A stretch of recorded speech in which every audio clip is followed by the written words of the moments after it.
In this video, I will be speaking Dutch most of the time, so switch on the subtitles and read along through this video, please.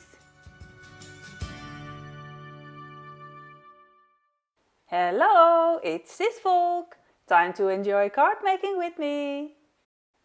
Ik heb een kleurenkaart gevonden in de Color Cube van Sarah René Clark, met daarop de kleuren die perfect matchen met de achtergrondjes die ik in de vorige video maakte. Op de achterkant van de kaart zie je zelfs nog de verschillende kleurintensiteit. Ik heb erbij geschreven welke distressoxide kleuren heel dichtbij in de buurt komen. Het zijn Rustic Wilderness, Seedless Preserves, Velenus Potion, Chipped Sapphire en Shaded Lilac. Ik ga deze kleuren gebruiken samen met de achtergrondjes en de kousstempels van Carla Creaties om leuke kaartjes te maken. Het roze gebruik ik voor de grappige kippen en het groen kan voor het klavertje worden gebruikt. Die kippen zijn geweldig. Ik ga ze stempelen op wat restjes aquarelpapier. Met een embossingpoederzakje maak ik het papier antistatisch. En dat doe ik omdat ik de kippen wil heat embossen. Ik stempel de kippen met VersaFine Black Inkt. Als je een gladde ondergrond hebt, zoals ik de glasplaat heb, en een kleerblok gebruikt met VersaFine Inkt, dan kun je heel mooie scherpe afdrukken maken zonder daar een stempelhulp voor moeten te gebruiken. Druk niet te hard en til het blok na het stempelen recht omhoog.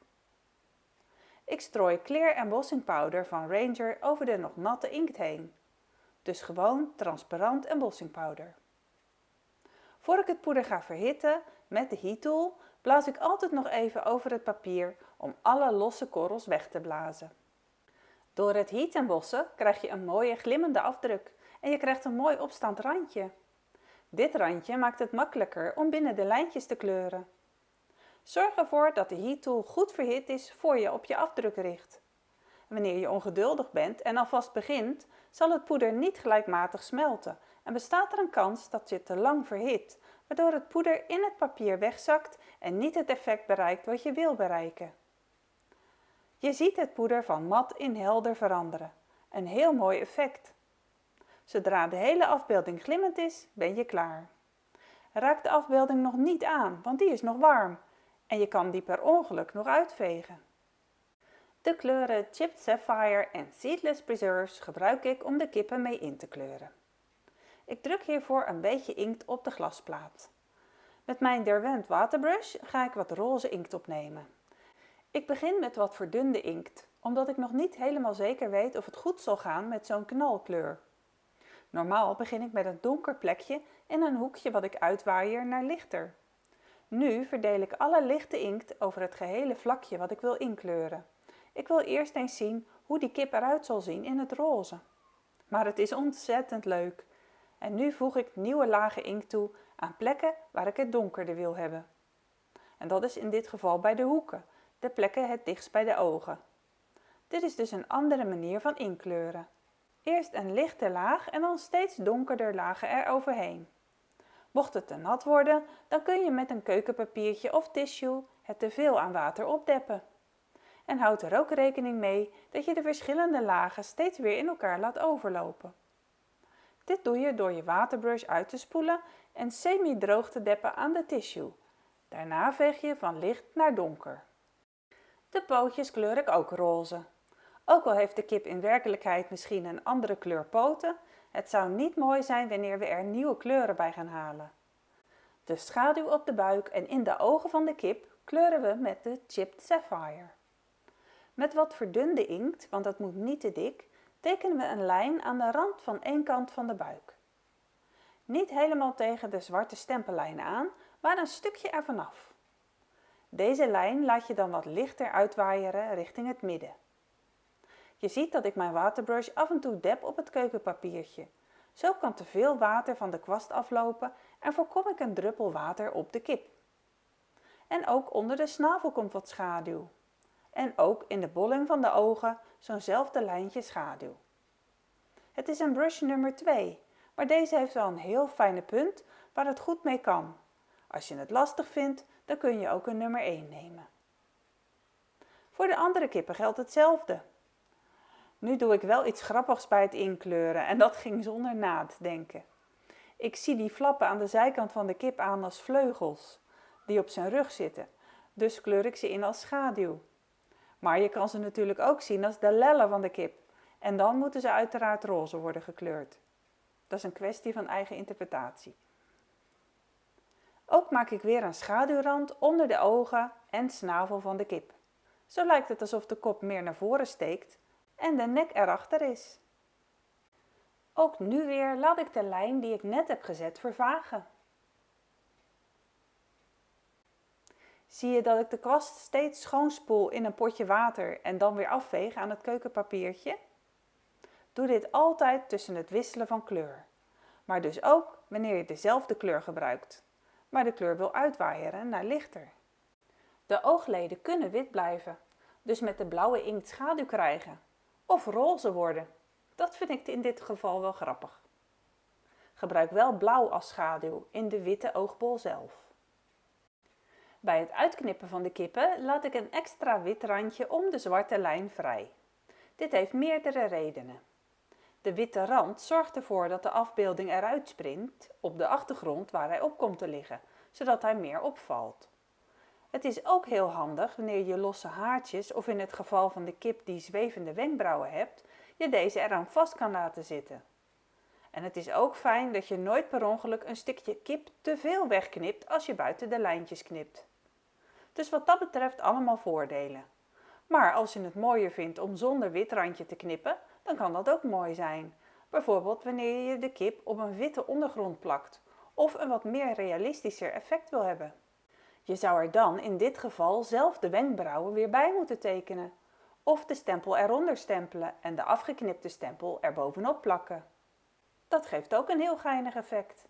Het is maar net wat je voorkeur of smaak heeft. Nou, dat zijn de kippen. Dan heb ik ook nog wat bloemen gestempeld en heat embossed, bloemen die bij de kouset zitten. 3 van de kleuren van het kleurenschema gebruik ik om deze bloemen en klavertjes in te kleuren. Ik breng van elke kleur wat inkt aan op mijn glasplaat. Het zijn Chipped Sapphire, Seedless Preserves en Rustic Wilderness. Ik begin met het inkleuren van de klavertjes. Eerst maak ik het klavertje grofweg groen. Ik ben niet heel nauwkeurig zoals je ziet.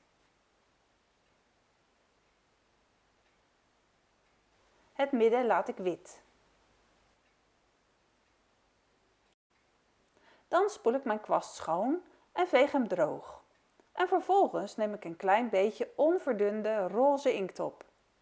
Daarmee zet ik snelle lijnen vanuit het midden van het klavertje naar het midden van het blaadje. Ken je van die klavertjes die een paars hart hebben? Nou, dat effect wil ik bereiken. Dus ik maak een roze midden met daaruit lopend wat langere lijnen. Ik denk er niet te veel over na. Het is een blaadje uit de natuur en die is ook niet perfect. Dus gewoon wat lijnen, de middelste iets langer dan die aan de zijkanten. Wanneer ze droog zijn, breng ik wat extra kleur en schaduw aan als tweede laag op de steeltjes. Dus alleen het bovenste deel van de steeltjes krijgt een donkerder laag. De groene blaadjes krijgen van mij ook nog wat extra kleur en schaduw. Met dezelfde kleur groen zet ik op de groene delen een aantal strepen. Gewoon uit de losse pols. Niet te veel nadenken, maar ook weer niet het hele blaadje vol kleuren. Je wil graag dat er lichte delen zichtbaar blijven. Ook het boeket kleur ik in met dezelfde kleuren. De blaadjes groen, de besjes roze of blauw, een aantal bloemen blauw of heel lichtblauw, zodat het op wit lijkt met een beetje blauwe schaduw, en de grote bloemen roze. Kleur weer niet de hele bloem in één keer in, maar laat wat stukjes wit en werk met laagjes, zodat je diepte krijgt. De achterste blaadjes worden donkerder. Met een schone kwast waaier ik het uit.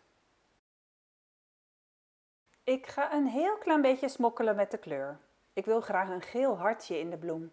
Ik wijk nu zelf af van mijn principe met de kleurenkaart.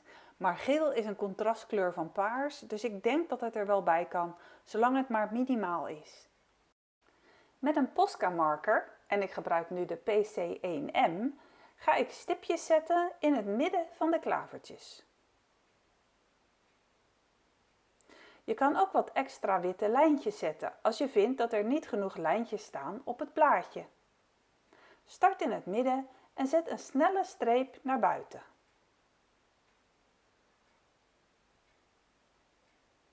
Ook op de boeketjes zet ik wat stippen en streepjes. Soms is het papier nog nat en dan trekt de witte inkt in het papier en dan zie je het minder. Of er komt te weinig inkt uit de stift. Dan zet ik er gewoon nog een extra laagje overheen en dan zie je het beter. Dit is een afdruk die ik gemaakt heb met de jellyplate en met het sterkte stencil van Carla Creaties. Ik heb in de vorige video laten zien hoe je dit maakt.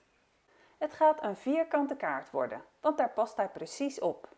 De zijkanten haal ik er later vanaf. De compositie die ik voor ogen heb, komt het mooist tot zijn recht wanneer de tekst sterkte iets onder het midden valt. En om later te weten hoe ik hem wil opplakken, zet ik eerst even een aantal hulpstreepjes. Met een T-liniaal ga ik nog eerst even een hulplijntje zetten, zodat ik straks mooi recht stempel. Het hoeft geen volledige vette lijn te zijn, maar precies genoeg om te kunnen zien. Met de streepjesstempel van de Basics Doodle Set ga ik een lijntje stempelen die boven en onder de sterktestrook gaat vallen. Ik heb deze smalle stempel op een stempelblok geplakt waar lijntjes op staan. Zo zie je precies of hij er rechtop zit. Met magneten houd ik mijn kaart op zijn plek. Mijn werkplaat is magnetisch, heel handig. De kaart leg ik ook meteen recht. Dat helpt extra bij het rechtstempelen straks. Ik kan met groen of met roze stempelen, maar ik kies roze. Seedless Preserves. De stempel is net niet lang genoeg, dus moet er een extra streepje achter komen. Voor mij op goed geluk, want ik kan het net niet helemaal goed zien met de camera erboven. Ook nog een streepje stempelen aan de onderkant. De hulplijntjes kunnen we weggummen zodra de inkt droog is. Met foamblokjes plak ik de strook op.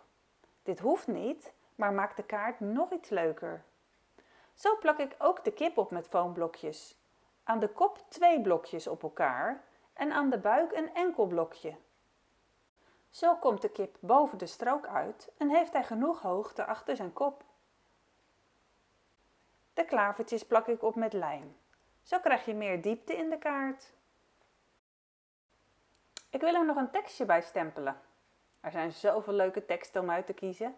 Ik denk aan je, niet vergeten hè? Die neem ik. Dit had ik beter eerst kunnen stempelen natuurlijk. Nog voor ik dingen op de kaart ging plakken. Maar ik heb er vertrouwen in dat het goed komt. Ik ga deze dan maar niet heat embossen, want dan gaan de foamblokjes loszitten en trekt de kaart krom. Ik plak de tekst recht op het kleerblok en daarbij kijk ik naar de lijntjes en ik stempel de tekst met VersaFine Black Inkt. Ik kijk ook naar de lijntjes op het blok om te kijken of ik recht stempel. De lijntjes onder de stempel laat ik gelijk lopen met de onderkant van de kaart en hetzelfde geldt voor de zijkant van de kaart. Druk gelijkmatig aan. Nou, dat is goed gelukt. Leuk hè? Om de envelop te versieren bescherm ik hem eerst met een stuk dik kaartpapier. Ik gebruik weer het embossingzakje, want ik wil de afdruk embossen. En dan klop ik het poeder er weer vanaf. Ik stempel de kip niet helemaal op het papier. Het is wel grappig als hij zo om het hoekje kijkt. En een leuke tekst erbij. En de klavertjes laat ik ook terugkomen op de envelop. Ook deze stempel ik net over de rand van het papier. En ik heb hem op dezelfde manier ingekleurd als ik deed met de stempeltjes op de kaart. Hoe grappig is dat om zo een kaartje te ontvangen? En zo is de eerste kaart geworden. De strook met sterkte, met de gestempelde lijntjes. Ik heb inmiddels de hulplijnen uitgegumd. De strook en de kip verhoogd opgeplakt. En die mooie tekst erbij. Superleuk toch zo? Nu ga ik deze 2 printjes gebruiken. Ik wil ze combineren op een dubbel gevouwen kaart. Eerst snijd ik er 2 stukken af. Dan kan ik ze mooi tegen elkaar aanleggen. Misschien zijn ze nog te groot. Er kan altijd nog een stuk vanaf. Dat is altijd lastig om mooie stukken papier door te snijden. Maar ja, als je ze laat liggen worden ze ook niet gezien hè? Je kan de kaart zo groot maken als je wil. Hij kan op een A5 formaat, lekker groot, met de kip en bloemen erbij, of hij kan op een vierkante kaart. Op een A6 formaat is er niet veel ruimte meer over voor de leuke figuurtjes en dan moet ik er ook weer veel te veel papier van afknippen. Dus ik kies voor de vierkante kaart. De stroken papier plak ik vast met dubbelzijdig tape. De paarse papierafdrukken heb ik gemaakt op 120 gram dun papier. Als ik dat dunne papier met lijm zou plakken, zou je lelijke bobbels krijgen. Door niet alle strookjes er in één keer af te trekken, maar een deel van een strookje nog te laten zitten, kun je het papier makkelijker op de goede plek krijgen. De strookjes trek je er dan helemaal vanaf, wanneer alles goed ligt. Het maakt niet uit dat er in het midden een stukje papier overlapt. Hieroverheen komt de stencilafdruk die ik met de jellyplate heb gemaakt. Ik gebruik de maatverdeling van de glasplaat om te zoeken waar het midden is. Aan beide kanten blijft er 6,8 cm over. De strook past precies in het midden wanneer er aan beide kanten 1,8 cm uitsteekt. Zo komt het bij mij uit tenminste. Ik vind de tekst wat flats en daarom zet ik er met een fineliner wat stipjes in. Gewoon hier en daar 3 stipjes bij elkaar. Dit is ook een leuke tip om te doen wanneer je stencilafdruk niet zo goed gelukt is. Zet er gewoon lijntjes of stipjes in en je foutjes vallen dan ineens niet meer op. De figuurtjes plak ik weer op met foamblokjes. De kip staat op de letter R en de bloemen zitten er schuin omheen. Ik heb er een beetje spijt van dat ik geen zwart randje om de middelste strook papier heb gezet, voor ik hem opplakte. Hij mist nu wat contrast. Dus nu ga ik met een fineliner een lijntje trekken langs het papier. Met een liniaal is het geen succes, want de figuurtjes zitten nu in de weg. Dus doe ik het met de hand. Het Pro Silk karton, waar de stencilafdruk op is gemaakt, is 300 gram, dus dik genoeg om met de fineliner langs te gaan. Heel voorzichtig ga ik onder het figuurtje en leun zogezegd met de fineliner langs het randje van het dikke papier. Zie je dat het ineens veel leuker is met dat lijntje erbij? Aan de binnenkant van de kaart stempelde ik ook nog een bijpassende tekst. Heel veel sterkte, hierbij dus een knuffel. De jellyplate afdrukken op het dunne papier zijn ideaal om ook de enveloppen mee te versieren. Van elk gebruikt afdrukje neem ik een dun strookje, allebei even breed. Ik plak weer de lichte kleur boven en de donkere kleur onder. En voor daartussen zoek ik nu een leuke tekst. Mag ik jouw wereld mooier maken? Ik denk aan je, niet vergeten hè? Creatieve groetjes in de brievenbus. Alle teksten met kleine letters zijn bruikbaar. Ik plak als eerste het onderste strookje op de envelop. Dan leg ik het bovenste strookje op zijn plaats en meet ik nog eens of er genoeg ruimte is voor de tekststrook. En dan plak ik het bovenste strookje op. Ten slotte stempel ik de tekst. Weer kijk ik goed naar de lijnen op het blok en de randen van het papier en zoek ik of ik recht ga. Nu zoek ik naar geschikte figuurtjes om erbij te stempelen. Ik kan gaan voor de kip die op het randje staat, of de bloemen aan de zijkant links of misschien rechts, of de andere kip misschien. Keuzestress. Kennen jullie dat? De strik kan ook. Te veel mogelijkheden met die leuke stempels die Carla tekent. Goed, ik heb gekozen voor de kip. Onder de strookjes papier trek ik een lijntje met de fineliner. Dat gaat hier wat moeilijker omdat dit papier wat dunner is.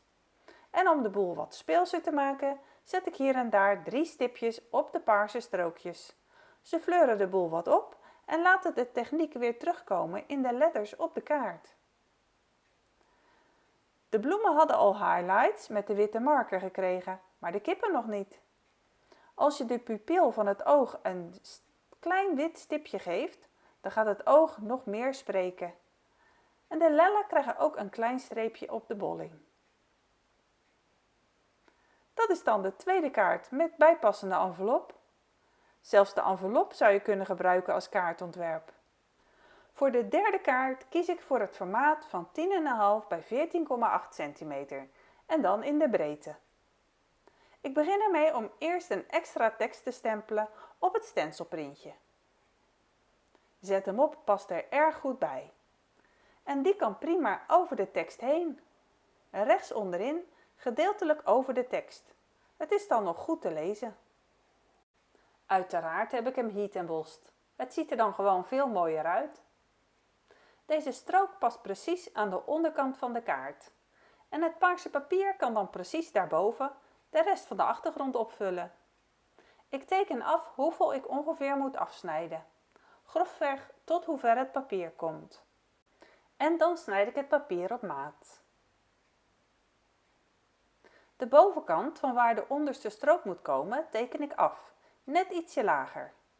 Dan plak ik op die markering een strook zwart papier. Het is iets breder dan een centimeter. Ik plak het op de kaart met dubbelzijdig tape. Het strookje komt uiteindelijk onder de 2 stencilafdrukken te liggen. Vervolgens plak ik de stencilstrook op zijn plaats, ook met dubbelzijdig tape. En nu teken ik het paarse papier af, net iets onder het zwarte strookje.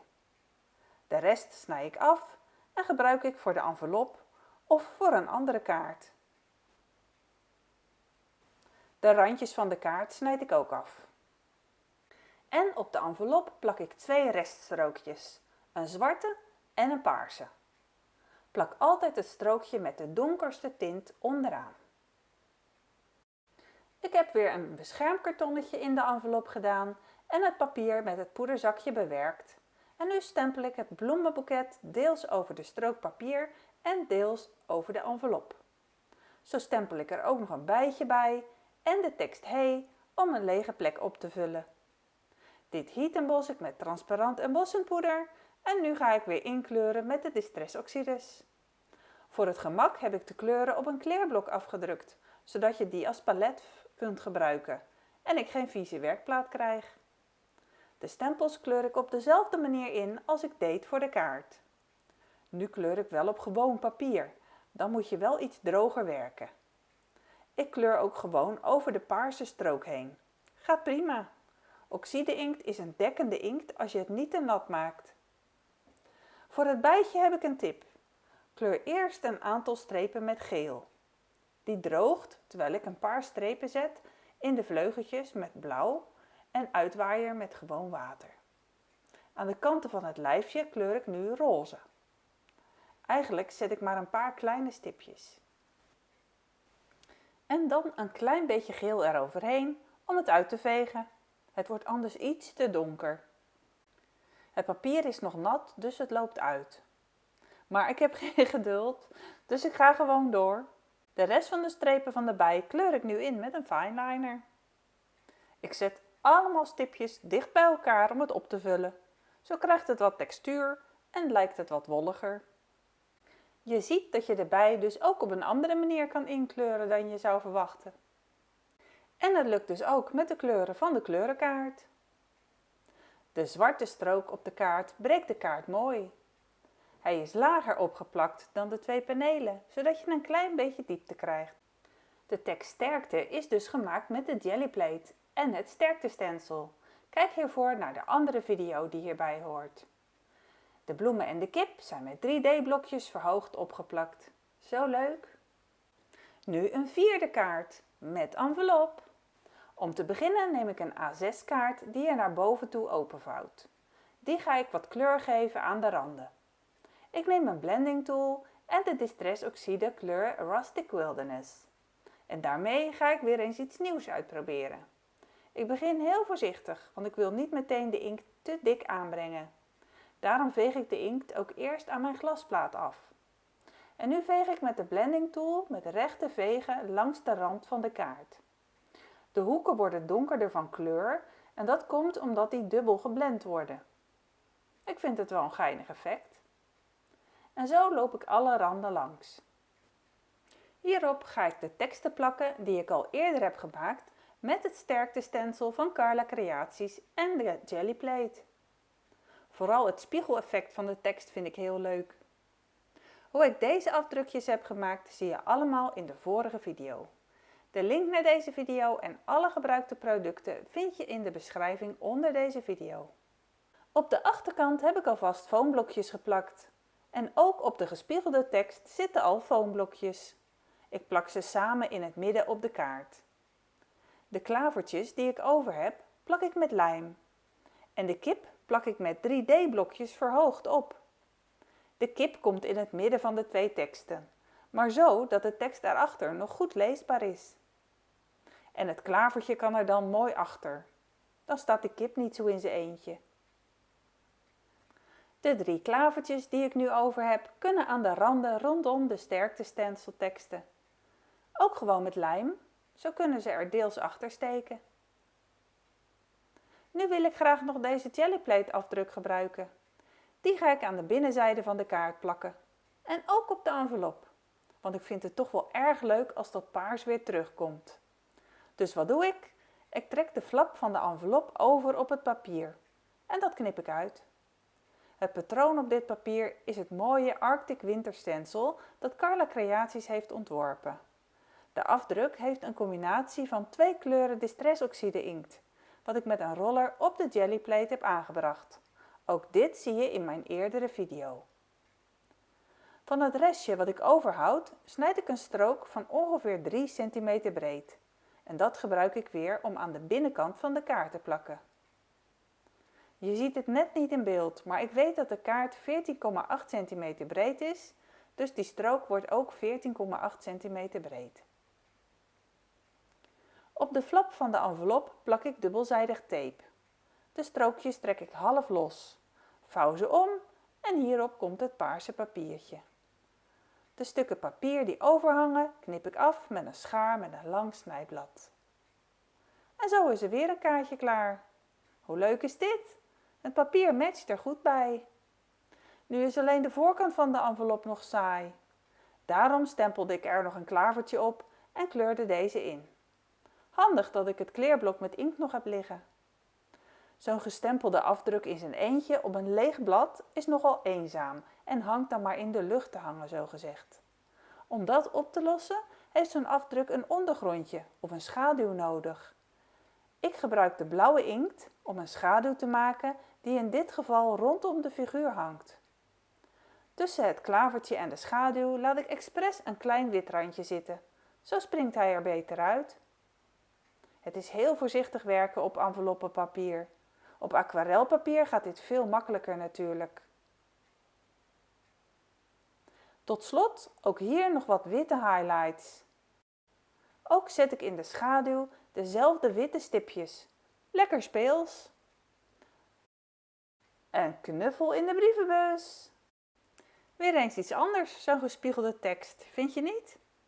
En ook zo grappig met die kip en in deze kleurcombinatie. Ik ben er blij mee.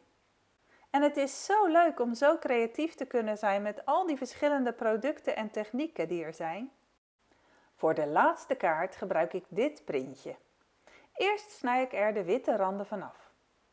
Dan wil ik nu deze tekst die ik op het Pro Silk karton maakte gebruiken en die snij ik dan even breed als de kaart. Dat is 10,5 centimeter. Hij mag ook iets smaller. Ik meet grofweg hoe breed het papier moet zijn dat ik nodig heb. Daarbij houd ik rekening dat ik een witte strook over wil houden. Het is ongeveer 4 centimeter aan de onderkant en 5 centimeter aan de bovenkant. Deze heb ik bijgesneden en opgeplakt op de basiskaart.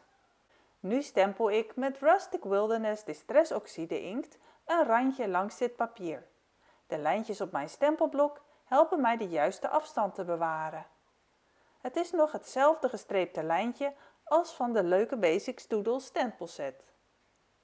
De tekststrook past hier precies in het midden. De kippen plak ik weer verhoogd op met foamblokjes. En ik heb er ook een schattig bijtje bij gemaakt. De stipjes van de vliegroute teken ik er zelf bij met een fineliner. En nu ik toch bezig ben met die fineliner, trek ik een zwarte lijn langs de rand van het papier. Heel langzaam en voorzichtig. Ik ga nu een tekst stempelen. Wist je dat je met Distress Oxide ook kan heat embossen? Zolang de inkt lang nat blijft na het stempelen, kun je er embossenpoeder overheen strooien. En wanneer je het verhit, dan blijft het plakken. Zo maak ik dus een groene bijpassende tekst voor op dit kaartje. Het tekststrookje wil ik een zwart randje geven en dat doe ik door de rand van het strookje over mijn zwarte inktkussen te halen. Heel voorzichtig, want de inkt blijft lang nat en dan kun je snel vingerafdrukken maken. Eigenlijk was het beter geweest als ik hiervoor Memento inkt had gepakt. Inkt op waterbasis. Dat is sneller droog namelijk. Ik laat het nu even drogen. In de tussentijd wil ik je laten zien hoe het resultaat van een zwarte Sakura Glazed Gel pen eruit ziet, tegenover het resultaat van een zwarte fineliner. Ik hoop dat je het zo meteen kan zien. Ik zet voor beide pennen een dikke en een dunne stip. Rechts heb ik een stip gezet met de zwarte Sakura Glaze. Het resultaat is wat boller. En links zijn de stipjes plat. Dat is de gewone Derwent 0.5 fineliner. Met de Sakura Glaze bereik je dus een soort van embossing effect. Ik ga de Sakura Glaze gebruiken om de vlieglijntjes van de bij bol te maken. En ik teken er straks nog wat meer bij. Zo ziet het er iets mooier uit. De tekststrook kan nu met 3D foamblokjes op de kaart worden geplakt. De vliegstipjes ga ik nu verlengen over de kaart heen. In mijn gedachten is de vlieg tussen de kippen doorgevlogen. Dus achter de dikke kip en voor de dunne kip. Dus er komen stippen op de buik van de dunne kip. Dan vloog de bij over de tekst en wat meer naar links voor een eerlijke verdeling over de kaart heen. En vervolgens achter de tekststrook langs en naar beneden van de kaart af. Op de envelop plak ik een strook zelfgemaakt patroonpapier met dubbelzijdig tape, wat ik pas helemaal lostrek op het moment dat het strookje op de goede plek ligt. Dan stempel ik er een randje langs met de gestreepte doedelstempel. Dit is ook met de groene inkt. En tenslotte zet ik met de fineliner een zwart lijntje langs het patroonpapiertje. Ik wil het bijtje er ook bij stempelen, maar ik wil niet dat die stipjes op de verkeerde plek terechtkomen. Daarom plak ik dat deel van de stempel af met wat tape. Dan komt er bij het beinkten alleen inkt op het bijtje. Want voor ik hem stempel haal ik de tape er eerst af. En dan stempel ik hem zonder stipjes. Want met de zwarte Sakura Glaze pen teken ik er weer nieuwe stipjes bij. De groene tekst stempel ik er ook bij. En dan kleur ik de bij in. Ik vind het een leuke combinatie geworden van het papier dat ik maakte met de stencils en de jellyplate met de stressoxide inkt en de doedelstreepjes en zelfgezette lijnen en stipjes. Maar zonder die kippen is die kaart super saai natuurlijk. Een knuffel in de brievenbus. En dan heb ik zelfs nog een aantal stukken over om nog zeker wel 2 kaarten en enveloppen mee te kunnen maken. Hier laat ik je alle kaarten die ik in deze video heb gemaakt nog eens zien. Ik hoop dat ik je geïnspireerd heb om leuke kaarten te maken met de leuke stempels en stencils van Carla Creaties van Craft Emotions. Informatie over de gebruikte producten vind je terug in de beschrijving onder de video. Er staan ook linkjes naar webshops bij waarvoor ik commissie krijg. Voor jou blijft de prijs hetzelfde. Je kunt al mijn inspiratiekaarten terugvinden op mijn social media kanalen zoals Facebook, Pinterest en Instagram. Abonneer je op mijn kanaal Sis Volk op YouTube en klik op het belletje, zodat je geen enkele nieuwe video van mij zal missen. Laat je ook een like achter en laat je weten wat je leuk vond aan deze video. Ik zie je snel weer in een nieuwe video. Bye bye!